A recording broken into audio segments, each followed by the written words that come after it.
Okay, so today we are going to do a topic which is important from exam point of view, and that is related to cost and break-even point. So let us then quickly start with this. First and foremost, please remember that when we talk about costs, we are talking about total cost and its components. Okay, and when we talk about the components of the total cost, as far as this chapter is concerned, then we are concerned with two costs: fixed cost and variable cost. Okay, fixed cost and variable cost. Look, now there are other costs as well. There is we speak of other costs, like we speak of marginal cost, we speak of semi variable cost. We speak of direct costs, we speak of indirect costs. So we are going to discuss all those in another presentation, in another video.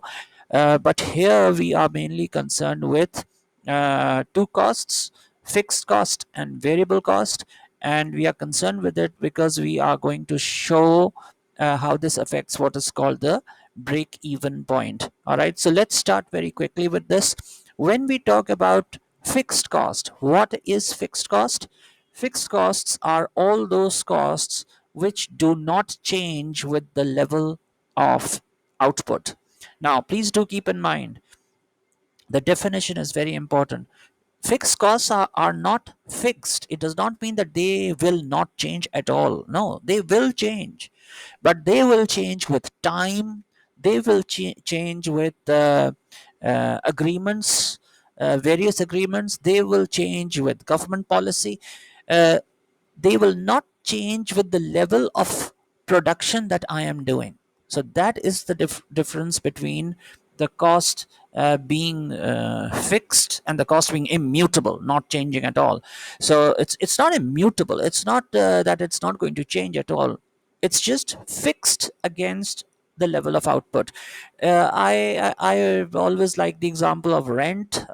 So if the rent, let's say, is 10,000, that is your fixed cost. Now, if you have a factory and you're paying $10,000 in rent, it doesn't matter whether you produce one unit or you produce 10,000 units. It really doesn't matter. The rent is not going to change. If your output increases from 1 to 2, the rent is still 10,000. If it increases from 2 to 3, it's still 10,000. If it increases from 9,999 to 10,000, the rent is still 10,000. It will not change with the level of output. But yes, after 1 year or 2 years or 3 years, because of inflation, there will be a rewriting of the agreement, and in the agreement, you might increase the rent. So that is different. Because the fixed cost does not change with the level of output, it is always reported as a lump sum. Okay, the rent is never reported as rent for one output produced. No, rent is for the entire place. But we still need to calculate the rent per unit. Rent is a cost. We still need to calculate it per unit. Why do we need to calculate it per unit? Because we have to price every unit. Every unit needs to have a price. So we need to know what is the cost per unit. So what will we do? It's very simple. We spread the rent over the number of units that we produce. Okay, so let's say I produce one unit.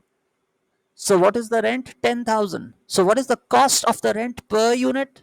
It's 10,000. So the cost per unit is the fixed cost divided by the number of units produced. Look at the second scenario. In the second scenario, your output increases from 1 to 5,000. Now your output is 5,000 and your rent is still 10,000. So then what is the cost for one unit? What is the cost for one unit of output? It's simply the fixed cost 10,000 divided by the number of units produced. So the cost per unit, or the fixed cost per unit, as we will say in this case, is $2. Okay, keep in mind that the fixed cost changes as every extra unit is produced. If you have a fixed cost of 10,000 and the number of units produced is 1, it's 10,000 divided by 1. If your fixed cost is 10,000 and the number of units produced is 2, So it's 10,000 divided by 2, so per unit cost is 5,000.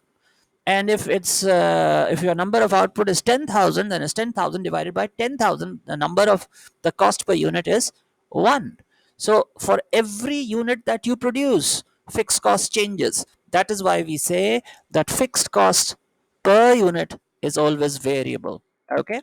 Now let's come to the variable cost. So if, let's say, I tell you that the total variable cost, let's look at an example of the variable cost. Example of the variable cost is labor, the labor that you hire in order to produce. Now that is my favorite because it's a classic variable cost. So labor that you hire to produce 1 unit of output. So let's say the total variable cost, or the total wages that you pay, let's call it wages, at the end of the month is 50,000. All right. And the units manufactured are 25,000. So what is the cost per laborer that you have hired? It's 50,000 divided by 25,000. It's $2. So because variable cost, uh, um, uh, uh, we need to pay the worker per unit. So variable cost is always calculated per unit.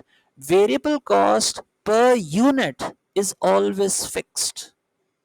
Okay, variable cost per unit is always fixed, and variable cost, of course, keeps changing. For every unit it keeps changing, but it per unit, it is always fixed. So you will say that I'm going to pay my laborer $2 for 1 unit produced. So if he produces 100 units, so you pay him $2 multiplied by 100.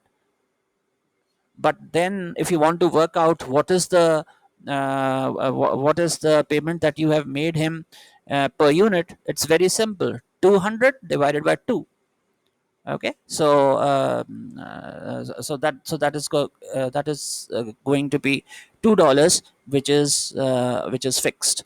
All right, so let's now go and see how this variable cost and fixed cost is put in a diagram, which helps us make decisions.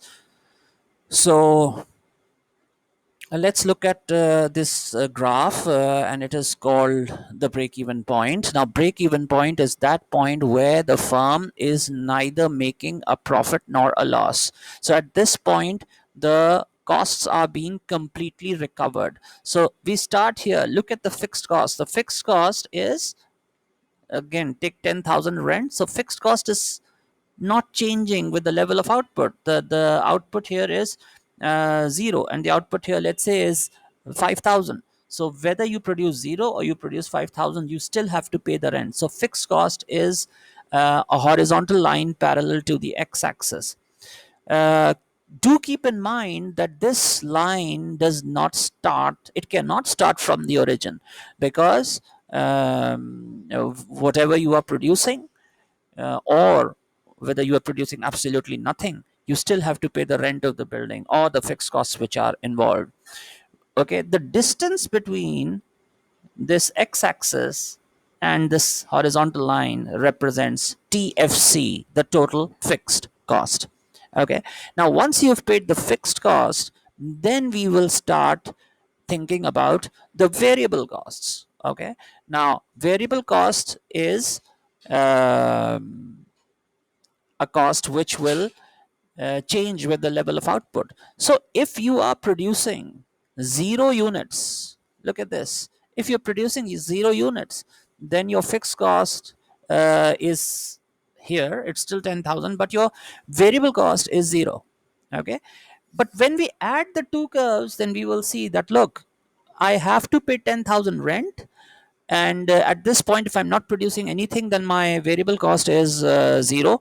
So the variable cost line, or the total cost line, the variable cost line is then added to this line, which is the total cost line. So the total cost line then starts from the fixed cost. Okay, where the fixed cost meets with the y-axis, that is where you start your total cost. It's called the total cost line, and it's a reflection of the addition of the variable cost into the fixed cost. So the variable cost starts from the origin, because when you are producing nothing, you are paying 0 variable cost, but the total cost line then starts from here, and the distance between the total cost and the fixed cost, the distance between the total cost and the fixed cost, this represents the total variable cost. Okay, now you've got your total cost line, which is, this is the line we are interested in. This line which is coming from the origin, this is not a line that we are terribly this variable cost line, this is not a line in which we are terribly interested. We are interested in the total cost line. Why? Because now we need the profit and the loss areas. So all right, now on this we will add the sales revenue line. The sales revenue also follows the same principle which the variable cost was following. If the sales are zero, if you don't sell any units, then you don't earn anything. So it will start from the origin. Zero units sold means zero revenue made. But please keep one thing in mind: the revenue rises more sharply than the total cost. So this is your SR, your sales revenue line. The line is rising faster, and it crosses the total cost line at the point BE. This point is the break even point. For all the points, now this divides the graph into two parts. For all the points below BE, take a good look. The sales revenue is less. This is the sales revenue line. And the total cost is more. So when the total cost is more and the sales revenue is less, this area is the loss area. So this is the loss. And this area is the profit area, because the sales revenue is more and the total cost is less. Now, this is a very good device, and we will see, have a look at it when we do the analysis. But this is a very good device for certain decisions that the manager wants to make. So one thing is that he can work out the margin of safety. Once you know the break even point, you know that this is the break even point and below this there is a loss, then the manager will make an effort to stay ahead of the break even point as far as possible. So the distance between the break even point and the output which is actually being produced above the break even, that is called the margin of safety. You are safe by this margin. There's another important function which the break even point performs, and that is that for let's say that you are making a pricing decision. Previously your SR line was this was your this line, the line between these two. This line was your SR1, sales revenue 1, and this was your total cost. So the SR was crossing the total cost at this point, which is called B1. So you had to sell this quantity in order to break even. All right, but now you decide to increase the price. So as soon as you increase the price, your SR curve rises up. It goes becomes more steep, and now it crosses the total cost curve at this point. Look at this. It crosses at this point. Okay, this point. So this is your second your break even. Now your break even quantity has come down. Now you can sell less and still make a profit. Okay, so this is some of the decisions in which break even point is useful for us. This discussion will continue because we are not still finished with the analysis of break even point. So in the next video I'm going to do the analysis and evaluation of break even point. Okay, thank you very much indeed.